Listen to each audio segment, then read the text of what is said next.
کسی مائی کے لال کو جرت نہیں کہ ہاتھ لگائے، جب تک ہم زندہ ہیں کسی مسجد کے ایک اینٹ کو گرنے نہیں دیں گے۔ مسجد تک پہنچنے کے لیے جمعیت کے ابابیلوں کے سروں سے گزرنا ہوگا۔ اگر مسجد سلامت نہیں رہی تو تمہارے عہدے بھی سلامت نہیں رہیں گے، تمہارے دفتر بھی سلامت نہیں رہیں گے۔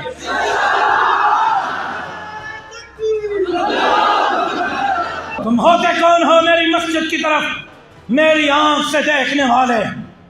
چیف جسٹس صاحب، مسجد لاوارث نہیں۔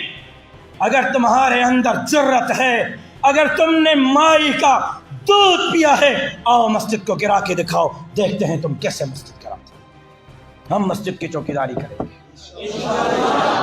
چیف جسٹس صاحب، مسجد کے لیے بعد میں آئیں، پہلے شاہراہ فیصل پر ہمارے افواج پاکستان کی زمینوں پر بنے ہوئے پیٹرول پمپ گرانے کا حکم دیں۔ الحمدللہ رب العالمین والصلاة والسلام علی سید الانبیاء والمرسلین وعلی آلہ واصحابہ اجمعین الی یوم الدین۔ الحمدللہ آج 2 جنوری 2022 کو ہمارا یہ پبلک سیشن نمبر 24 ہونے جا رہا ہے۔ آپ کی پرچیاں سوالات والی میرے تک پہنچ چکی ہیں۔ ان سوالات کے جوابات دینے سے پہلے آج کل ایک کرنٹ ایشو ہے، میں اس کے اوپر تھوڑی گفتگو کر لوں۔ وہ سپریم کورٹ کا جو حالیہ فیصلہ آیا ہے کراچی کی ایک مسجد کے حوالے سے کہ وہ پبلک پارک میں بنائی گئی بغیر اجازت کے، یعنی سپریم کورٹ کی جو ڈیسیژن ہے اس کے مطابق، تو اس کو گرانے کی طرف وہ جا رہے ہیں۔ بہرحال ابھی اتنا آسان نہیں ہے، کافی مشکل کام ہے کہ اس کو یہ ایگزیکیوٹ کر سکیں۔ قرآن و سنت کی روشنی میں اس سچویشن میں ایک عام مسلمان کا کیا نظریہ ہونا چاہیے، میں اس کے اوپر 2-4 باتیں جو امپورٹنٹ ہیں وہ عرض کر دوں، کیونکہ اسلام کی جو ٹرو پکچر ہے وہ اللہ کے فضل سے اسی پلیٹ فارم سے پیش ہو رہی ہے۔ باقی تو سب اپنے اپنے فرقوں کی، اپنے بزرگوں کی، اپنے علماء کی باتیں کرتے ہیں۔ یہ جو مسجد ہے اس کا تعلق دیوبند فرقے سے ہے، اس لیے آپ دیکھ رہے ہوں گے کہ صرف علماء دیوبند کے بڑے جارحانہ قسم کے بیانات آ رہے ہیں، دھمکی امیز۔ کسی مائی کے لال کو جرت نہیں کہ ہاتھ لگائے، جب تک ہم زندہ ہیں کسی مسجد کے ایک اینٹ کو گرنے نہیں دیں گے۔ مسجد تک پہنچنے کے لیے جمعیت کے ابابیلوں کے سروں سے گزرنا ہوگا۔ اگر مسجد سلامت نہیں رہی تو تمہارے عہدے بھی سلامت نہیں رہیں گے، تمہارے دفتر بھی سلامت نہیں رہیں گے۔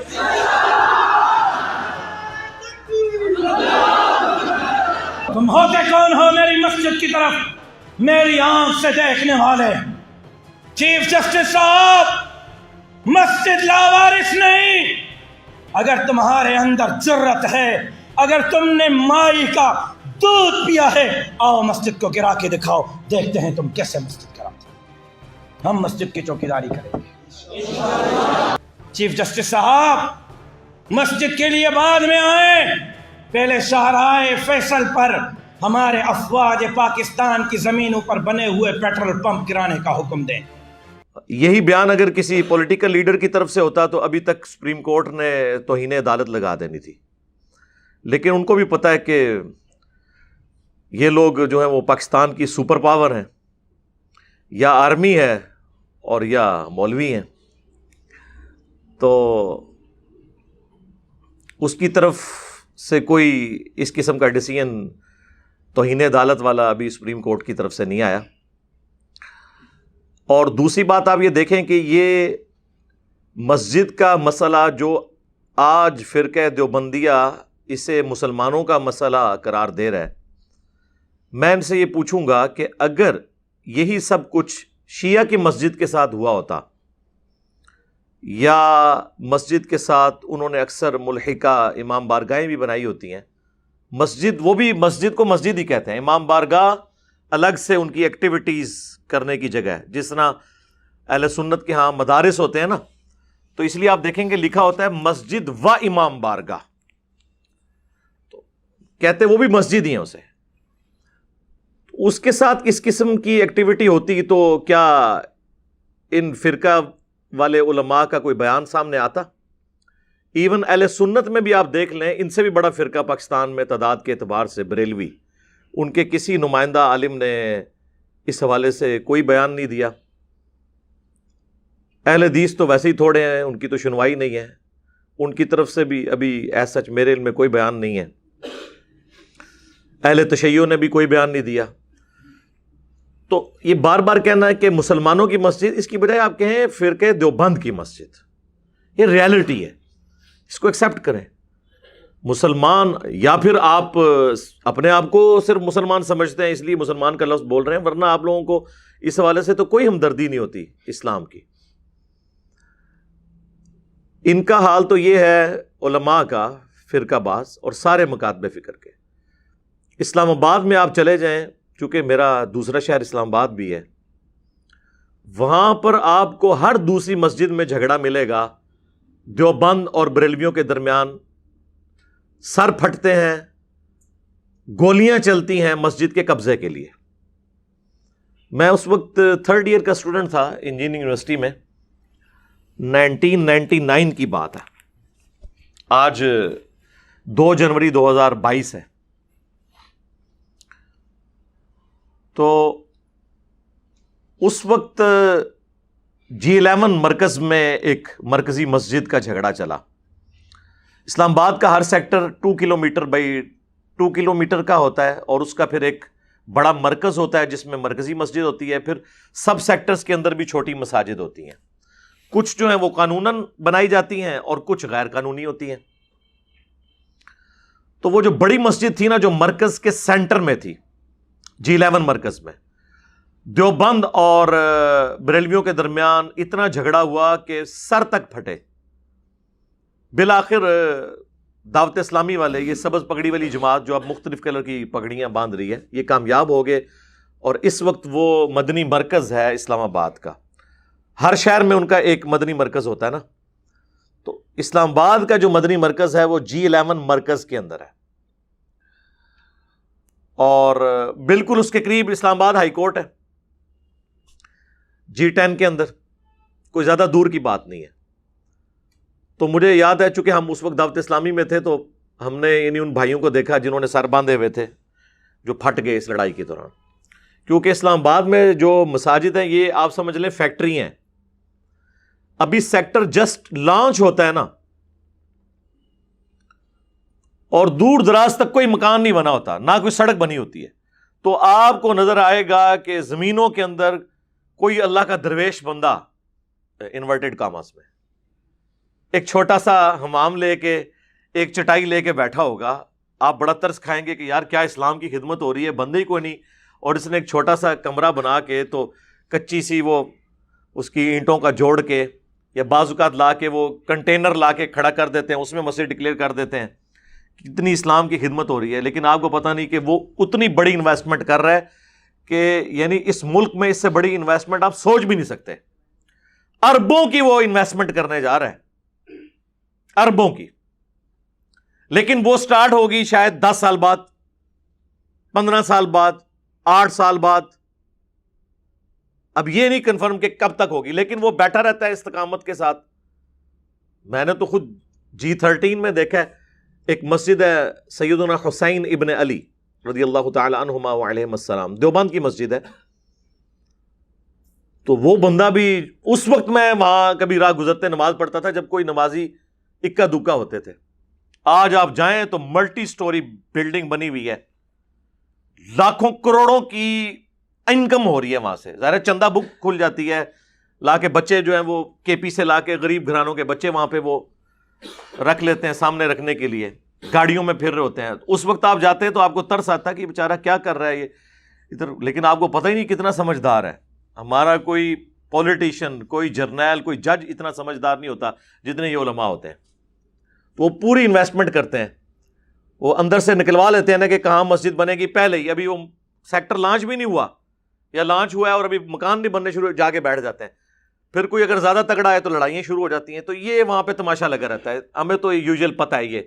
میں آپ لوگوں کو اس لیے بتاتا ہوں کہ میں نے دونوں گھر دیکھے ہوئے ہیں، علماء کا کلچر بھی آبزرو کیا ہوا ہے اور یونیورسٹیز کا بھی، تو دونوں طرف کا مجھے آئیڈیا ہوتا ہے کہ یہ کیا کچھ چل رہا ہوتا ہے۔ یہ لوگ آپس میں ایک دوسرے کی فرقے کی مسجد کا احترام بھی نہیں کرتے، چھینتے ہیں ان سے۔ میں تو کہتا ہوں اس سے بھی بڑھ کر ہمیں دوسرے جو ریلیجنز ہیں ان کی عبادت گاہوں کا بھی احترام کرنا چاہیے، اور اللہ تعالیٰ نے ہمیں یہ چیز سکھائی ہے۔ سورۃ الحج میں اللہ تعالیٰ نے کیٹاگوریکلی مینشن کیا ہے کہ اگر اللہ تعالیٰ بعض کو بعض سے ٹکرواتا نہ، یعنی لڑائی کے ذریعے یا جنگوں کے ذریعے، تو خانقاہیں، گرجے، معبد اور مسجدیں، اللہ نے مسجدوں سے پہلے باقی جو ریلیجن ہے ان کی عبادت گاہوں کا ذکر کیا ہے، یہ سب کے سب ڈھا دیے جاتے۔ یعنی یہ جہاد اور قتال کی برکت ہے، یعنی وہ قتال نہیں جو زیادتی والا ہو، جو واقعی جینون ہو ظلم کے خاتمے کے لیے، کہ دنیا میں خانقاہیں آباد ہیں، گرجے آباد ہیں، معبد آباد ہیں، یعنی عبادت کرنے کی جگہ، اور مساجد جہاں پہ اللہ کا ذکر کثرت کے ساتھ کیا جاتا ہے۔ یہ سورۃ الحج کی آیت نمبر 40 آپ پڑھ کے دیکھ سکتے ہیں۔ تو کسی بھی ریلیجن کی عبادت گاہ ہو اس کا احترام ہے، اور پھر مسلمانوں کے لیے تو آپس میں ایک دوسرے کی مساجد کا احترام ہونا چاہیے۔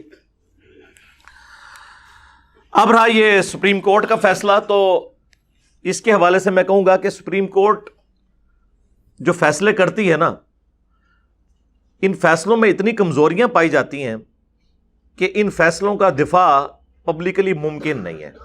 اس کی وجہ یہ ہے، کچھ عرصہ پہلے اسی سپریم کورٹ نے پاکستان لیول کے ایک، آپ سمجھ لیں، دہشت گرد قسم کے پراپرٹی ڈیلر، نام لیے بغیر، جو لوگوں کی زمینیں ہتھیاتا ہے، دوسری طرف دسترخوان بھی چلا رہا ہے، اللہ تعالیٰ کو تو اس طرح دھوکہ نہیں دیا جا سکتا، تو وہ اس سے انہوں نے 400 ارب روپیہ لے کر اس کی جو انلیگل جگہ تھی اسے لیگل کیا۔ سب کو پتا ہے، ہمارے پرائم منسٹر صاحب کو بھی پتا ہے، جن کی جماعت کا نام ہی تحریک انصاف ہے، لیکن انہوں نے بھی آنکھیں بند کر لی۔ اور پھر انگلینڈ جو کچھ اس کو جرمانہ پڑا اور اس کھاتے میں یہاں پہ، وہ آپ تو پوری ایک گیم ہے، میں اب اس کو ڈسکس نہیں کرنا چاہتا، وہ پوری عوام کو پتا ہے۔ اللہ کا شکر ہے ڈیجیٹل میڈیا نے بڑے بڑے نام نہاد شرفاء کو ننگا کر دیا عوام کے سامنے۔ تو وہاں پہ سپریم کورٹ کا یہ ایٹیچیوڈ ہے۔ حال ہی میں آپ کو پتا ہے یہ نسلا ٹاور کراچی میں، یعنی لوگوں نے، بچاروں نے اپنی پوری زندگی کی کمائیاں جوڑ جوڑ کے وہاں پہ اپارٹمنٹ لیے، اس کو گرانے کا تو حکم دے دیا۔ بھئی اس چیز کی گارنٹی کون لے گا کہ جن لوگوں کے آپ نے یہ مکان ان سے چھین لیے ہیں ان کو پیسہ کون دلوائے گا؟ سپریم کورٹ کہہ رہی ہے کہ جی اب ہم وہ جگہ بیچ کے پیسے وہ جگہ بیچنے سے کیا جو اپارٹمنٹس کی قیمت ہے وہ ادا ہو سکتی ہے؟ وہ تو 100واں حصہ بھی نہیں بنے گا، اور گورنمنٹ تو خود IMF سے قرضے لے رہی ہے، ان کے پیسے کون دے گا ان کو؟ اور یہی سپریم کورٹ کچھ عرصہ پہلے اسلام آباد میں ایک بہت بڑی بلڈنگ جہاں پہ ججز کے اپارٹمنٹس تھے، جرنیلوں کے تھے، پولیٹیشنز کے تھے، اسے لیگلائز کر دیا انہوں نے۔ سب سے بڑھ کے ہمارے جو اس وقت سٹنگ پرائم منسٹر ہیں، ان کا 300 کنال کا گھر بنی گالا کے اندر، اسے لیگل کر دیا اور غریبوں کی جھونپڑیاں گرا دی۔ اس کے بعد اگر سپریم کورٹ یہ کہے کہ جی ہمارے فیصلوں کا احترام ہونا چاہیے، آپ کی حرکتیں ایسی ہیں کہ آپ کا احترام ہو۔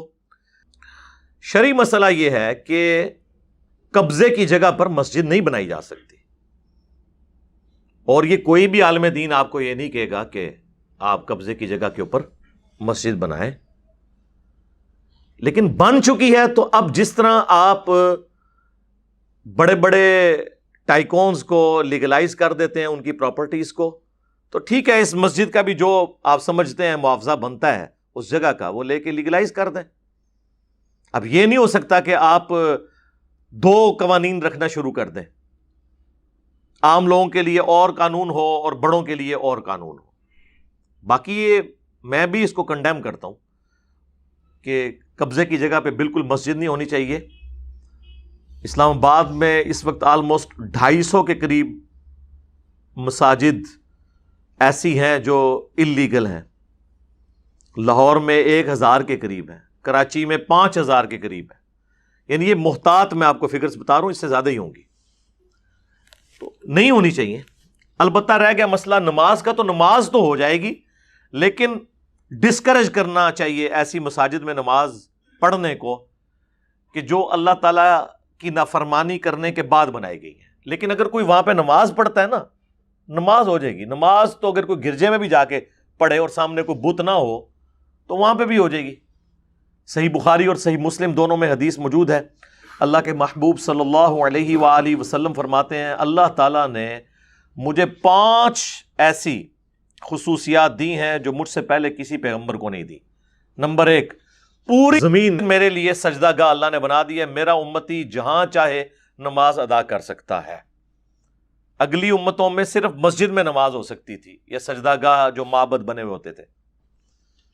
دوسرا، اللہ تعالیٰ نے مال غنیمت میرے لیے حلال کر دیا، اگلی امتوں کے لیے مال غنیمت حلال نہیں ہوتا تھا بلکہ اوپن میدان میں رکھتے تھے، اور قرآن میں بھی سورہ آل عمران میں اس کا ذکر اشارتاً موجود ہے، آسمان سے ایک بجلی آگ آتی تھی اسے جلا دیتی تھی۔ نمبر 3، 1 مہینے کی مسافت سے اللہ تعالیٰ نے میرا روب ڈال دیا ہے کافروں کے اوپر۔ نمبر 4، اگلے انبیاء کو اللہ تعالیٰ نے کسی خاص قبیلے یا قوم میں پیغمبر بنا کے بھیجا، اور مجھے اللہ تعالیٰ نے پوری انسانیت کے لیے پیغمبر بنا کے بھیجا۔ وَمَا أَرْسَلْنَاكَ إِلَّا كَافَّةً لِلنَّاسِ بَشِيرًا وَنَذِيرًا، اے محبوب صلی اللہ علیہ وآلہ وسلم، ہم نے آپ کو نہیں بھیجا مگر پوری انسانیت کے لیے خوشخبری دینے والا اور ڈر سنانے والا۔ وَمَا أَرْسَلْنَاكَ إِلَّا رَحْمَةً لِلْعَالَمِينَ، اور اے محبوب صلی اللہ علیہ وآلہ وسلم، ہم نے آپ کو نہیں بھیجا مگر رحمت بنا کر تمام جہان والوں کے لیے۔ اور 5واں، آپ صلی اللہ علیہ وآلہ وسلم نے فرمایا مجھے اللہ تعالیٰ نے قیامت کے دن شفاعت کا اذن دیا ہے۔ اور صحیح مسلم میں جو حدیث ہے اس میں ایک 6ٹھی خصوصیت بھی آئی ہے، اور وہ یہ ہے کہ مجھ پہ ختم نبوت فرمائی ہے، اور اس میں الفاظ ہیں خوتیمہ۔ وہ اکثر جو قادیانی ہے نا وہ دھوکہ دیتے ہیں، نہیں، قرآن میں آیا خاتم، خاتم ہوتا تو ہم مسلمانوں والا مطلب مانتے، تو خاتم کا لفظ صحیح مسلم کے اندر موجود ہے۔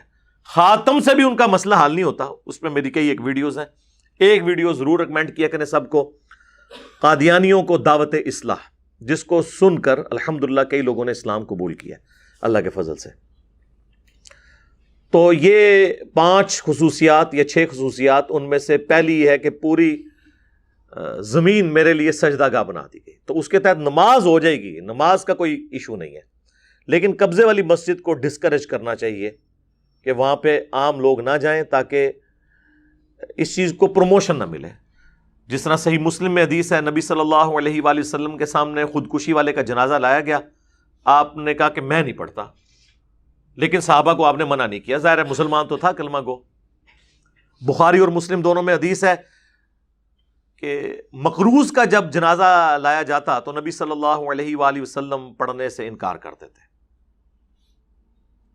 اور جب اللہ نے آپ کو وسعت دے دی تو پھر آپ قرآن کی آیت پڑھتے، النبی اولیٰ بالمؤمنین من انفسہم وازواجہ امہاتہم، نبی مومنین کی جانوں پر ان سے بڑھ کر حق رکھتے ہیں، اور نبی کی بیویاں امت کی مائیں ہیں۔ یہ آیت پڑھ کے، حالانکہ اس آیت کا مطلب تو یہ تھا کہ امت نے اپنے نبی کے لیے تن من دھن لوٹانا ہے، لیکن ہمارا پیر وہ ہے کہ جو یہ آیت پڑھ کے کہتا تھا کہ میری امت کا مجھ پہ حق ہے کہ میں روحانی باپ ہوں، چونکہ میری بیویاں امت کی مائیں ہیں، لہٰذا اس بچے کا قرضہ میں اتاروں گا۔ مال غنیمت میں جب اللہ نے وسعت دی غزوہ خیبر کے بعد، تو حضور مقروض کا خود قرضہ اتار کر پھر اس کا جنازہ پڑھایا کرتے تھے۔ صحیح مسلم میں تو یہاں تک آیا کہ شہید کا ہر گناہ معاف ہو جائے گا، قرض نہیں معاف ہوگا۔ حقوق العباد کا مسئلہ ہے، لہٰذا یہ جگہوں پہ جو قبضے ہیں یہ حقوق العباد کا مسئلہ ہے۔ گورنمنٹ کی ذمہ داری ہے کہ مسجد کے لیے جگہ دے، لیکن یہ نہیں کہ آپ نے زبردستی چھین لینی ہے، کسی قانون کے تحت چھینیں گے نا، ورنہ تو پھر دیوبندیوں نے یہ جگہ لی ہے پارک میں، کل کو بریلوی کہیں گے ہمیں بھی جگہ دیں، اہل حدیث کہیں گے ہمیں بھی دیں، شیعہ کہیں گے ہمیں بھی دیں، تو یہ ایک سلسلہ شروع ہو جائے گا۔ تو قبضے کی جگہ تو نہیں آپ لے سکتے اس بنیاد پہ کہ حکومت نے جگہ نہیں دی ہے، آپ اس کو لیگل طریقے سے معاملات کو لے کے چلیں۔ صحیح بخاری اور صحیح مسلم دونوں میں حدیث ہے سعید ابن زید حضرت عمر کے بہنوئی ہیں، عشرہ مبشرہ اصحاب میں سے ایک ہے. ان کے اوپر ایک عورت نے الزام لگایا. اس عورت کا نام تھا اروا.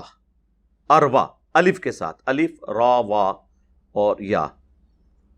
ایک لفظ ہے عروا، وہ مردوں کا نام ہوتا ہے، وہ عین کے ساتھ ہوتا ہے، اس کے اوپر پیش ہوتا ہے. اور بائی چانس یہ دونوں نام اس حدیث میں ہے. عروا ابن زبیر روایت کرتے ہیں کہ اروا نامی ایک عورت تھی جس نے الزام لگایا سعید ابن زید پر کہ اس نے میری زمین پہ قبضہ کر لیا. اس وقت مدینے کا گورنر تھا مروان بن حکم. اس نے بلایا سعید ابن زید کو اور کہا کہ آپ پہ الزام ہے. تو انہوں نے کہا کہ تم سوچ سکتے ہو کہ میں وہ شخص ہوں جس نے اللہ کے نبی سے یہ خود بات سنی تھی کہ جس شخص نے کسی دوسرے کی بالشت بھر زمین بھی دبا لی، یعنی 9 انچ یہ ایک بالشت، تو 7 زمینوں کا توق قیامت والے دن اللہ تعالیٰ اس کے گلے میں ڈالے گا، وزن کے طور پہ عذاب دے گا. جبکہ یہ خود بات میں نے اللہ کے نبی سے سن رکھی ہو، اس کے باوجود میں کسی کی زمین دبانے کا سوچ بھی سکتا ہوں. یہ صحابہ میں اور عام امتیوں میں فرق ہے.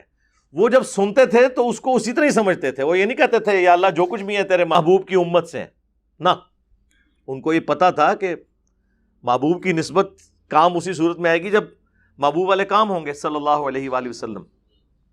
تو مروان نے کہا کہ حضرت مجھے اور کسی دلیل کی ضرورت نہیں ہے، آپ خود ثقہ اور صدوق راوی ہیں. انہوں نے کہا نا، ایتھے نہیں مسئلہ ختم ہویا.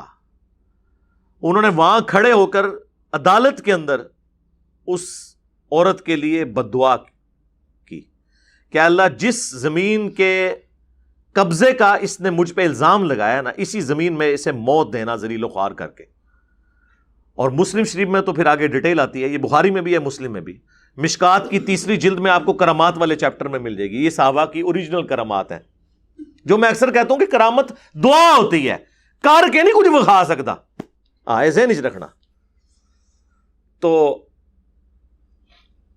مسلم شریف میں تفصیل میں آتا ہے کہ وہ اندھی ہو گئی تھی اور بالآخر جس زمین کا جھوٹا الزام اس نے لگایا تھا نا، اسی زمین میں ایک اندھے کنویں میں وہ گر کے مری اور وہاں اس کی قبر وہ کنویں میں ہی بن گئی. اور وہ اس وقت کہتی تھی کہ مجھے سعید کی بددعا لگ گئی ہے. لیکن وہ بددعا پھر آپ کو پتا ریورس نہیں ہوتی، وہ شخص چاہے بھی تو ریورس نہیں ہوتی. یہ اللہ کا ایک قانون ہے. تو یہاں پہ پورے پلاٹ پراپرٹی ڈیلرز نے ہڑپ کیے ہوئے ہیں، ہاؤسنگ سوسائٹیز نے گن پوائنٹ کے اوپر. تو ایک بالشت ایک بندے کی زمین دبائی جائے. یہ جو پبلک پارک ہے تو ساری پبلک سے معافی کروانی پڑے گی، ایک بندے کی نہیں ہوتی. یہ عوام الناس کی پراپرٹی ہے.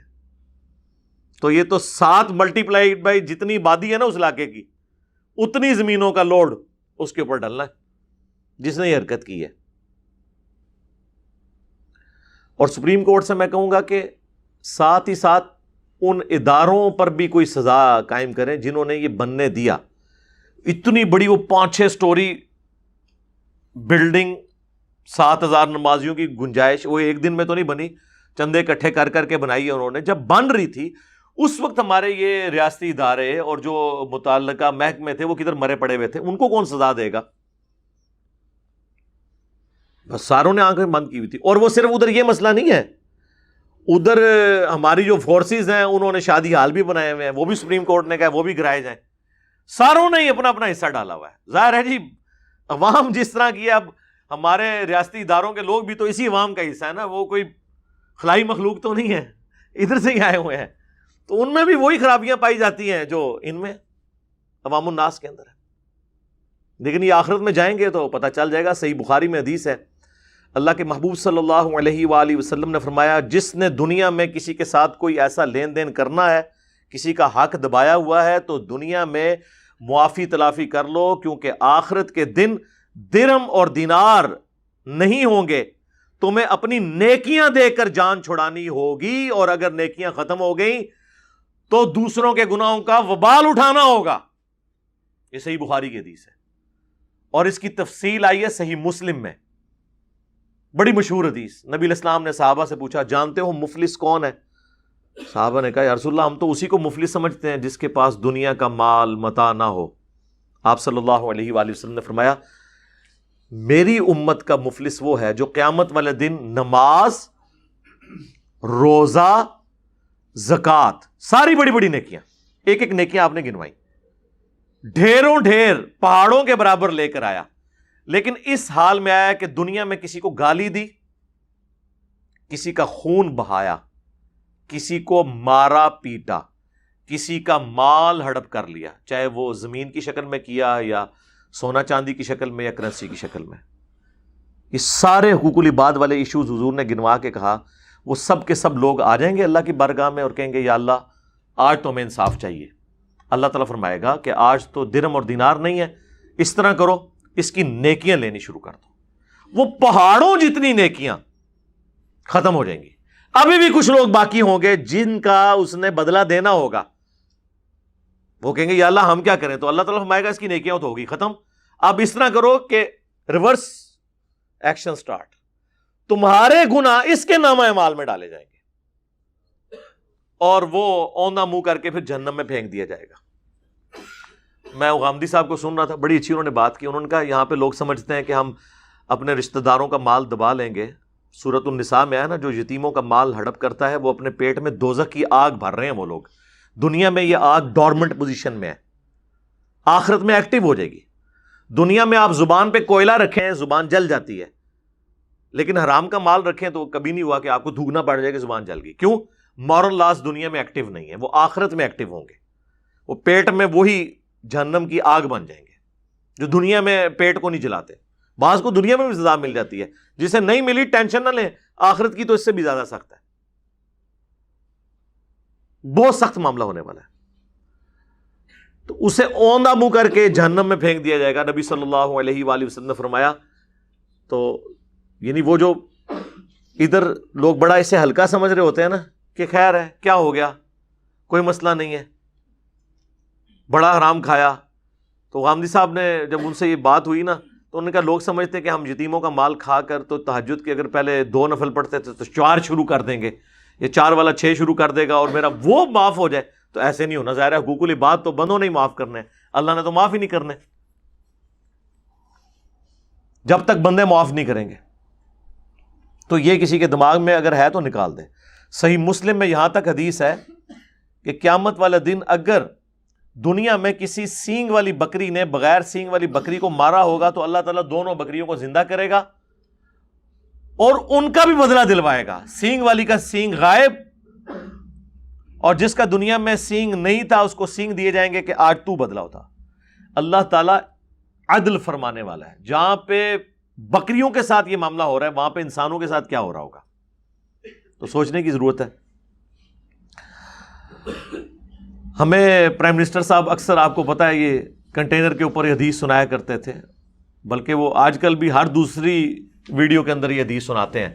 صحیح بخاری اور صحیح مسلم دونوں میں حدیث ہے کہ ایک فاطمہ نامی عورت کی چوری کا مقدمہ اللہ کے نبی علیہ السلام کے سامنے پیش ہوا. اسامہ ابن زید سے سفارش کروائی گئی، باقی صحابہ کی تو جرت نہیں ہوئی لیکن سفارش کروائی. یعنی دیکھیں یہ اشرافیہ کتنی بڑی چیز ہوتی ہے کہ صحابہ کرام بھی مرعوب ہو گئے اور کہا کہ جی اس کے بارے میں حضور کوئی نہ ریلیکسیشن کرتا ہے. اللہ کے نبی کو اتنا جلال آیا، آپ نے نماز کے بعد مسجد میں ممبر لگوایا اور آپ نے کہا کہ مجھے اللہ کے حقوق کے معاملے میں سفارش کر رہے ہو. خدا کی قسم اگلی قومیں اس لیے برباد ہوئیں کہ ان کے اشرافیہ کے لیے اور قوانین ہوتے تھے، عام لوگوں کے لیے اور. پھر اس کو بھی مزید زور دینے کے لیے آپ اس لیول پہ اتر آئے. میں کہتا ہوں نہیں، یہ تو اللہ کے نبی کا ہی ذکر ہے کہ اللہ کی قسم اگر میری بیٹی فاطمہ بھی چوری کرتی میں اس کے بھی ہاتھ کٹوا دیتا. اندازہ کریں، یعنی اب یہ سمجھانے کے لیے سیدہ فاطمہ جن کے بارے میں بخاری اور مسلم دونوں میں آ رہا ہے کہ وہ جنتی عورتوں کی سردار ہیں، لیکن اللہ کے نبی علیہ السلام نے ان کا نام لے کے ہمیں سنایا کہ تم لوگ یہ نہ کہنا کہ جو کچھ بھی ہے تیرے محبوب کی امت سے ہیں. ہم چھوٹے چھوٹے تھے نا تو اسکول میں نا ایک بیج لگایا کرتے تھے. اس وقت بریلویوں کی ایک جماعت ہوتی تھی انجمن طلباء اسلام، ابھی بھی وہ بہاولپور میں اسلامیہ یونیورسٹی میں ہی رہ گئی ہے، باقی تو ایز سچ کوئی نہیں. تو انہوں نے ایک بیج بنوایا ہوتا تھا، اس پہ لکھا ہوتا تھا اغیثنی یا رسول اللہ، یا رسول اللہ صلی اللہ علیہ وآلہ وسلم میں آپ سے مدد مانگتا ہوں. ہم بھی بڑے شوق سے لگاتے تھے، لیکن ہم نے کبھی اس کے اوپر توجہ نہیں کی کہ یہ حدیث میں یہ الفاظ آئے کہاں پر ہیں. تو آپ کو حیرانگی ہوگی کہ یہ اغثنی یا رسول اللہ کے الفاظ بخاری اور مسلم دونوں میں، لیکن وہ جس کانٹیکسٹ میں ہیں وہ بالکل 180 ڈگری ہے. بخاری اور مسلم دونوں میں حدیث ہے، اللہ کے محبوب صلی اللہ علیہ وآلہ وسلم نے فرمایا کہ دیکھو اپنے اونٹوں کی زکوٰۃ دو، یہ نہ ہو قیامت والے دن کسی کا اونٹ اس کی گردن پہ سوار ہو اور وہ کہے اغثنی یا رسول اللہ، یا رسول اللہ میری مدد کریں، تو میں تمہارے کچھ کام نہیں آؤں گا، میں نے اللہ کا پیغام دنیا میں تم تک پہنچا دیا تھا. ایسا نہ ہو کہ کسی کی گائے اس کی گردن پہ سوار ہو اور وہ کہ اغثنی یا رسول اللہ میری مدد فرمائے، اور میں نے بیج بھی دنیا میں لگایا ہوا تھا، تو میں نے تمہارے کوئی کام نہیں آنا، میں نے اللہ کا پیغام تم تک پہنچا دیا. پھر حضور علیہ السلام نے ایک ایک بکری بھیڑ ایک ایک جانور کا گنوایا اور اغثنی یا رسول اللہ کے اگینسٹ کہا کوئی مدد نہیں ہونی. کاش یہ حدیث پوری لکھ کے ادھر لگا دیتے نا، جیسے وہ لکھا ہوتا ہے کہ غیبت کے خلاف جنگ جاری رہے گی. اغثنی یا رسول اللہ کی اس حدیث میں، صحیح مسلم میں حدیث ہے، جسے دنیا میں اس کے عمل نے پیچھے چھوڑ دیا، اس کی نسبت اس کا نسب قیامت والے دن اسے آگے نہیں کر سکتا. عمل ٹھیک ہے، اچھا ہوا تو نسب آگے کرے گا. وہ پھر فاطمی جنتی عورتوں کی سردار ہے جو بخاری مسلم میں آیا. وہ حسن و حسین ہی جنتی نوجوانوں کے سردار ہیں جو جامع ترمذی میں، مسند احمد میں اور مشکات میں آیا، لیکن قربانیوں کے ساتھ. اور دوسری طرف وہ کتنی رکت انگیز حدیث ہے بخاری اور مسلم دونوں میں کہ اللہ کے محبوب صلی اللہ علیہ وآلہ وسلم فرماتے ہیں، جب قرآن کی یہ آیات نازل ہوئی نا کہ اے نبی اپنے قریبی رشتہ دار کو آخرت کا، رشتہ داروں کو ڈر سنائیے، تو آپ نے پھر ایک ایک رشتہ دار کو بلا کر کہا. آپ نے فرمایا اے نبی کے چچا عباس، میرے مال سے جو لینا ہے لے لے، اگر اللہ نے قیامت کے دن تجھے پکڑ لیا میں تیرے کچھ کام نہیں آؤں گا. اے نبی کی پھوپھی صفیہ، میرے مال سے جو کچھ لینا ہے لے لے، اگر اللہ کے حضور پکڑی گئی تو میں تیرے کچھ کام نہیں آؤں گا. اے نبی کی بیٹی فاطمہ، میرے مال سے جو لینا ہے لے لے، لیکن آخرت میں اگر اللہ کے حضور پکڑی گئی تو میں تیرے کچھ کام نہیں آؤں گا. اندازہ کریں. تو اگر نبی علیہ السلام کے چچا، آپ صلی اللہ علیہ وآلہ وسلم کی پھوپھی، اور سب سے بڑھ کر آپ صلی اللہ علیہ وآلہ وسلم کی لاڈلی بیٹی جنتی عورتوں کی سردار کے بارے میں یہ کہا جا رہا ہے تو بابے تے شاہی کوئی نہیں جڑے کہندے نے جناب اسی تانوں جنت وچ لے جائیں گے، ساڈے مرید ہو جاؤ.